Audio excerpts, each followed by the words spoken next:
بسم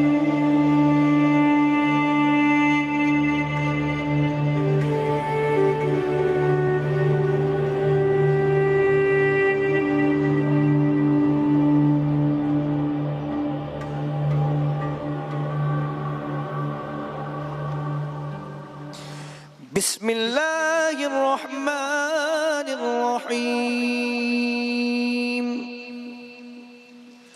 ألم تر كيف فعل ربك بأصحاب الفيل. بسم اللہ الرحمن الرحیم. رب اشرح لی صدری ویسر لی امری واحلل عقدۃ من لسانی یفقہوا قولی. الم تر کیف فعل ربک باصحاب الفیل. تم نے دیکھا نہیں تمہارے رب نے ہاتھی والوں کے ساتھ کیا کیا. عرض کرتے ہیں اس داستان کو آج اختتام تک پہنچاتے ہیں. کل تک کا جو ریکیپ ہے وہ کیا ہے؟ نام ہے بادشاہ کا ابرہہ، ملک ہے یمن، ہدف ہے مکہ، ہدف ہے کعبہ، لشکر ان یوزول ہے، ہاتھیوں کی فوج بڑھ رہی ہے، ہاتھیوں کی دہشت ہے، ہاتھیوں کی آواز ہے، ہاتھیوں کے قدم جب پڑتے ہیں تو ماحول میں ایک عجب سی دہشت چھا جاتی ہے. اس بڑے لشکر کے ساتھ، اس بظاہر عظیم الشان لشکر کے ساتھ، اس لشکر کا سربراہ جس کا نام ابرہہ ہے اپنی پوری دہشت کے ساتھ ہاتھیوں سمیت اس قافلے سمیت بڑھ رہا ہے. منزل ہے مکہ، منزل ہے کعبہ، اور لشکر بڑھتا جا رہا ہے. ایسا لگ رہا ہے کہ بظاہر یہ کسی بھی وقت اپنے مقصد میں کامیاب ہو جائے گا. بہرحال مقابلہ ون سائیڈڈ لگ رہا ہے، اس لیے کہ اہل مکہ چھوڑ چکے ہیں. حضرت عبد المطلب کے کہنے پر حضرت عبد المطلب اور ابرہہ کی بات چیت ہو چکی ہے. اب مکہ خالی ہے، ابرہہ کے پاس اتنی بڑی فوج ہے، مکہ قریب ہے، کعبہ قریب ہے. ہاتھی بڑھتے جاتے ہیں، مکہ قریب آتے جاتا ہے، کعبہ قریب آتے جاتا ہے.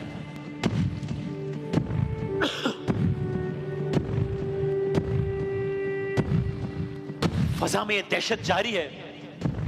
فیل کا سفر، ہاتھیوں کا سفر جاری ہے. ادھر اہل مکہ ہے، ادھر اہل فیل ہیں. کہ اب جو یمن کا بادشاہ ابرہہ کعبہ ڈھانے مکے کے نزدیک پہنچا ہے کہ اچانک ایک واقعہ ہوتا ہے. یہ جس ہاتھی پر سوار ہے، فوج کی پیش قدمی جاری ہے کہ ابرہہ کا ہاتھی جس پہ ابرہہ خود سوار تھا، فوج کی قیادت کر رہا تھا، اچانک یہ ہاتھی زمین پر بیٹھ گیا ہے. اس غیر متوقع حرکت کی وجہ سے سب پریشان ہیں. ہاتھیوں کا لشکر رک گیا ہے، قدم تھم گئے. اب فضا میں وہ شور نہیں ہے، اب ہاتھیوں کے قدم پڑنے کی دہشت نہیں ہے. کیوں؟ ایک عجب مسئلہ ہو گیا. کیا ہوا ہے بھائی؟ قافلہ سالار کی سواری بیٹھ گئی ہے. اب باقی باتیں سیکنڈری ہو گئی. پہلا مسئلہ ہے کہ یہ سواری آگے چلے گی تو پھر پورا لشکر آگے چلے گا. اس ہاتھی کو اٹھانا ہے، قافلے کو چلانا ہے، ہر طرح سے اس جانور کو تکلیف دے گی، اس کے جسم پر ضرب لگائے گا، زخم لگائے گا. ہاتھی کھڑا نہ ہو کے دیا. اور جب قصہ مختصر بہت مشکل سے وہ سواری جب کھڑی ہوئی ہے تو اب اس نے آگے بڑھنے سے انکار کر دیا. ایک عجب معاملہ ہے. گویا جیسے کوئی بڑے خوف کے عالم میں کعبے کی طرف دیکھ رہا ہو کہ اچانک کسی نے مشورہ دیا کہ یوں کرو، ذرا ایک لمحے کو ایک کام تو کرو. اس ابھی ہاتھی کا پھیر جانے میں، ہاتھی کا منہ جانے میں کعبہ ہے، جانے میں مکہ ہے، ذرا اس کا منہ پھیر کے تو دیکھو کوئی فرق پڑتا ہے یا نہیں پڑتا. عجب معاملہ ہوا. جیسے ہی ہاتھی کا منہ پھیر کے پھیرا گیا ہے، وہی ہاتھی جو ایک قدم آگے بڑھانے سے گریزا تھا وہ ایک دم تیز رفتاری سے چلنے لگا. اب جو واپس اس کا منہ کعبے کی طرف، مکے کی طرف پھیرا گیا، پھر وہ اپنی جگہ پر ساکن ہو گیا. اب یہ فوج جو اب سے کچھ لمحات پہلے تک بہت زیادہ کانفیڈنٹ تھی کہ آف کورس مقابلہ ون سائیڈڈ ہے، سامنے تو کوئی ہے ہی نہیں. یہ ایسا نہیں ہے کہ ہزاروں کی فوج اور سامنے کئی سو، سامنے ہے ہی نہیں. اور ہمارے ساتھ کیا نہیں ہے، سامنے کچھ نہیں اور ہمارے پاس کیا نہیں ہے. اب جو یہ عالم ہوا ہے تو اب فوج میں ذرا سراسیمگی پھیلی ہے کہ یہ کیا معاملہ ہے، یہ کیا ہوا ہے. گویا فوج پر اب ایک روب طاری ہو گیا. منظر نامے میں چھوٹی سی صحیح تبدیلی آئی ہے کہ کوئی معاملہ تو ہے. قافلے میں یہ ڈسکشن ہو رہی ہے، قافلے میں یہ چہمگوئیاں ہو رہی ہیں، لوگ حیرت میں مبتلا ہیں کہ اچانک کسی کی نظر آسمان پر پڑی ہے. اب آسمان پر دیکھا ہے تو آسمان پر منظر بدل رہا ہے، کچھ پرندے نظر آتے ہیں آسمان پر. کسی نے کسی سے کہا ارے یہ کیا ہے، کسی نے کسی سے کہا. زیادہ وقت نہیں گزرا کہ اب سب کی نظریں پھر کیا تھا کہ کعبے سے ہٹ کر، مکے سے ہٹ کر اس قافلے والے کی نظروں، قافلے والوں کی نظریں آسمان پر ہے. یہ کیسا ماحول ہے آسمان میں، یہ پرندے اچانک کیوں آتے ہیں، یہ کیا معاملہ ہے، یہ کیسی ہوا ہے، یہ کیسی فضا ہے، یہ چھوٹے چھوٹے پرندے کیوں جمع ہو رہے ہیں، یہ کیسی غیر متوقع اور اچانک موومنٹ ہے. ابھی قافلے والے وہ یہ سب دیکھ رہے ہیں کہ انہیں محسوس ہوا کہ پرندوں کی تعداد تو آہستہ آہستہ بڑھ رہی ہے، ماحول میں کوئی ایسی تبدیلی بظاہر تو نہیں ہے جو پرندوں کے آنے کا سبب بنے. یہ کیا ہو رہی ہے، پرندوں کی تعداد اور بڑھ رہی ہے. ہاتھی والوں کی حیرت میں اضافہ ہو رہا ہے، پرندوں کی تعداد میں اضافہ ہو رہا ہے. زیادہ وقت نہیں لگا کہ وہ آسمان جو کچھ دیر پہلے صاف تھا، گویا پرندے سائبان کی طرح لشکر پر چھا گئے. اب منظر بدل رہا ہے. یہ وہ منظر نہیں ہے جو ابرہا نے چاہا تھا، یہ وہ منظر نہیں ہے جو ابرہا نے سوچا تھا. اب اس کی نظر کبھی اصحاب فیل پر، کبھی ابابیل پر. اب اس کی حیرت کی انتہا نہ رہی جب دیکھا کہ صرف پرندے نہیں ہیں بلکہ کچھ عجب عالم ہے. ان پرندوں کی موومنٹ بھی غیر متوقع ہے، ان پرندوں کے پاس کچھ اور بھی ہے. کیا ہے؟ ابرہا دیکھ رہا ہے، نوٹ کر رہا ہے، حیرت سے سب دیکھ رہے ہیں. ہر پرندے کے دونوں پنجوں میں ایک ایک کنکر ہے، ہر پرندے کی چونچ میں ایک اور کنکر ہے. یعنی کہ ہر پرندے کے پاس چنے کے دانوں کے برابر 3 کنکریاں ہیں. یہ کیا معاملہ ہے؟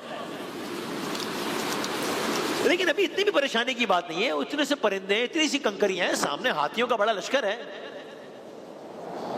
ابھی یہ منظر جاری ہے، پرندوں کی تعداد بڑھتی جا رہی ہے، ہر پرندے کے پاس 3 کنکریاں ہیں. لیکن اب وہ ہونے جا رہا ہے ابرہا کا لشکر جس بات کا تصور بھی نہیں کر سکتا تھا، جنہیں اپنی ہاتھیوں کی فوج پر تکبر تھا، اب اس وقت شدید پریشانی کا شکار ہوئے جب عجب منظر دیکھا. جب پرندوں نے، جو بظاہر بہت چھوٹے تھے، نیچے اتنے بڑے بڑے ہاتھی ہیں، لیکن اب پرندوں نے اپنے پنجے کھولنا شروع کیے. پرندوں نے پنجے کھولنا شروع کیے، گویا کسی گولی کی رفتار سے وہ کنکر برسنا شروع ہوئے ہیں. کنکریوں کے برسنے کی آواز، ہر کنکری کا حال یہ تھا کہ وہ فوجی کے سر پر پڑتی ہے، پیر سے نکلتی ہے تو کچھ لمحوں میں ہاتھیوں کی فوج کا شرازہ بکھرنا شروع ہوا ہے. ادھر ایک ہاتھی گرا ہے، فضا میں خوف ہے، دوسرا ہاتھی گرا ہے، فضا میں مزید خوف ہے، ایک ہاتھی والا گرا ہے، ادھر دوسرا ہاتھی والا گرا ہے.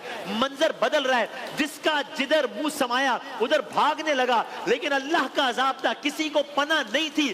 ابابیل کے پتھر برستے رہے، فیل کے جسم ترستے رہے، اور پھر وہ ہاتھیوں کا لشکر جس سے زمین لرزتی تھی، جسے دیکھ کر اہل عرب دہشت زدہ ہوتے تھے، اب ان کا یہ حال تھا کہ ان کے جسم گوشت کے لوتھڑے بننا شروع ہو گئے. اور چونکہ وہ بے تحاشا بھاگ رہے تھے، اب پورا میدان ان کے جسم کے اعضاء جو ٹوٹ ٹوٹ کر الگ ہو رہے تھے اس سے میدان بھر رہا ہے. ابرہا جس کی حفاظت کا خاص انتظام تھا وہ بھی عذاب سے نہیں بچ پا رہا، اس نے بھی بھاگنے کی کوشش کی ہے. لیکن روایات کے مطابق اس کی ایک ایک انگلی اس کے جسم سے علیحدہ ہو گئی. آسمان سے گرنے والی کنکریوں نے اس کے جسم کے چیتھڑے اڑا دیے، حتیٰ کہ وہ انسانی تاریخ کی عبرتناک موت سے دوچار ہو گیا.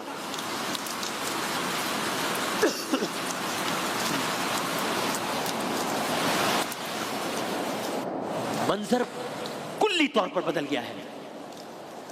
کیا تم نے نہیں دیکھا تمہارے رب نے کیا کیا؟ آسمان والے کی اپنی مرضی، آسمان والے کی اپنی مرضی تھی، آسمان والے کی مرضی تھی. آسمان پر چھائے ابابیل چھا گئے، فیل گھبرا گئے.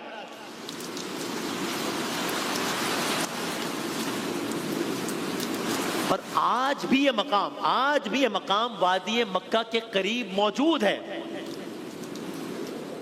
میں آگے بڑھتا ہوں تیزی سے. آج بھی یہ مقام موجود ہے جسے وادی محشر کہا جاتا ہے. اور اگر اس جگہ کے آپ کو مناظر بھی دکھاتے ہیں کہ آج بھی جب سب حج پر جاتے ہیں تو ایک مقام ہے، ایک وادی موجود ہے کہ جہاں پر مزدلفہ ختم ہوتا ہے اور منا شروع ہوتا ہے، اس کے قریب، اس کے درمیان کا جو مقام ہے، تمام حجاج کرام اس مقام سے گزرتے ہیں. وادی محشر اسے کہا جاتا ہے. یہاں تک کہ سرکار دو عالم احمد مجتبی محمد مصطفیٰ صلی اللہ علیہ وآلہ وسلم جب حجت حجۃ الوداع کر رہے تھے، حجۃ الوداع کر رہے تھے، مزدلفہ اور منا کے دوران اس مقام سے سرکار دو عالم گزرے ہیں، وادی محشر سے گزرے ہیں، آپ نے فرمایا ہے یہاں سے تیزی سے گزر جاؤ، اس لیے سنت ہے کہ جب بھی یہاں سے گزرا جائے تو تیزی سے گزر جایا جائے۔ وادی محشر، اگر آج بھی جب حج پہ جاتے ہیں ایک بورڈ آتا ہے مزدلفہ اینڈز ہیئر، اختتام حدود مزدلفہ، اس سے کچھ آگے ایک اور، تمام حجاج کو یاد ہے، اس سے کچھ آگے ایک بورڈ آتا ہے منا سٹارٹس ہیئر، آغاز حدود منا۔ یہ مزدلفہ کے ختم ہونے اور منا کے آغاز کے درمیان کا جو رستہ ہے یہ وادی محشر ہے، یہ وہ ایگزیکٹ پوائنٹ ہے جہاں پر یہ واقعہ پیش آیا تھا۔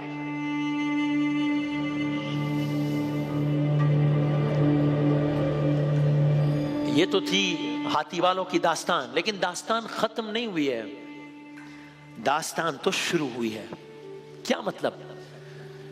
اس لیے کہ یہ واقعہ تو ہو گیا، لیکن واقعہ ہونے کے کچھ ہی دنوں بعد ایک اور واقعہ ہوا ہے، ایسا واقعہ کہ جس نے دنیا بدل دی ہے، ایسا واقعہ کہ لوگ سوچنے پر مجبور ہو گئے کہ کیا یہ واقعہ اسی لیے تو نہیں ہوا تھا؟ وہ کیا ہے؟ ذرا پہلے اس سوال کا جواب لے لیتے ہیں جس سے ہم نے آغاز کیا تھا، قرآن کی ہی آیات سے آغاز کیا گیا تھا کہ کیا تم نے دیکھا نہیں تمہارے رب نے ہاتھی والوں کے ساتھ کیا کیا؟ واقعہ آپ نے سن لیا، لیکن قرآن کے ہی الفاظ میں پھر پورا سورہ سنتے ہیں اور جواب دیکھتے ہیں قرآن نے کیا بتایا، کہ جو سوال پہلی آیت میں اٹھایا گیا ہے کہ دیکھا نہیں ہاتھی والوں کے ساتھ کیا کیا، قرآن کیا کہہ رہا ہے ہاتھی والوں کے ساتھ کیا کیا؟ سنیے سورہ فیل۔ بسم اللہ الرحمن الرحیم۔ ألم تر كيف فعل ربك بأصحاب الفيل سبحان اللہ۔ ألم يجعل كيدهم في تضليل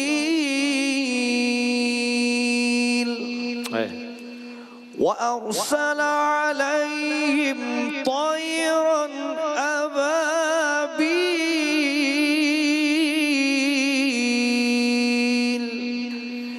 ترميهم بحجارة من سجيل فجعلهم كعصف مأكول۔